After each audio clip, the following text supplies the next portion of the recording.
আমাদের সন্তানদের পড়াশোনা মনোযোগ আর স্মৃতিশক্তি ভালো রাখতে চাই আমরা সকলেই। শুধু পড়াশোনার চাপ দিলেই হবে না, সঠিক খাবারও খুব বেশি দরকার। আজকে জানবো এমন 6টি খাবারের নাম যেগুলো নিয়মিত খেলে শিশুর মস্তিষ্ক ও স্মৃতিশক্তি হবে আরও বেশি শক্তিশালী। মাছকে বলা হয় ব্রেইন ফ্রুট। বিশেষ করে রুই, ইলিশ ও সালমনের মতো মাছের মধ্যে আছে ওমেগা 3 ফ্যাটি অ্যাসিড। এগুলো শিশুর মস্তিষ্কের গঠন মজবুত করে এবং মনোযোগ বাড়ায়। সপ্তাহে অন্তত 2 থেকে 3 দিন মাছ খাওয়ানো খুব দরকারি। ডিম। ডিমে আছে কোলিন, যা মস্তিষ্কের জন্য অসাধারণ একটি উপাদান। এটি নতুন নতুন স্নায়ুকোষ তৈরি করতে সাহায্য করে।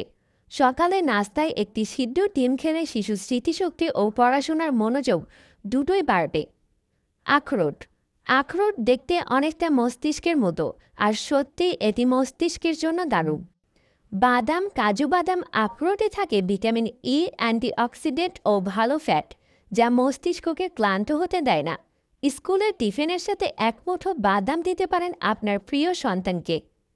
দুধ, দই বা চিনি, সবগুলোতে আছে প্রোটিন, ক্যালসিয়াম আর ভিটামিন বি। এগুলো শিশুদের স্নায়ুকে সক্রিয় রাখে এবং শিখতে সাহায্য করে। প্রতিদিন অত্যন্ত 1 গ্লাস খাওয়ানোর দুধ অভ্যাস করুন। ফল হলো প্রাকৃতিক শক্তির ভাণ্ডার।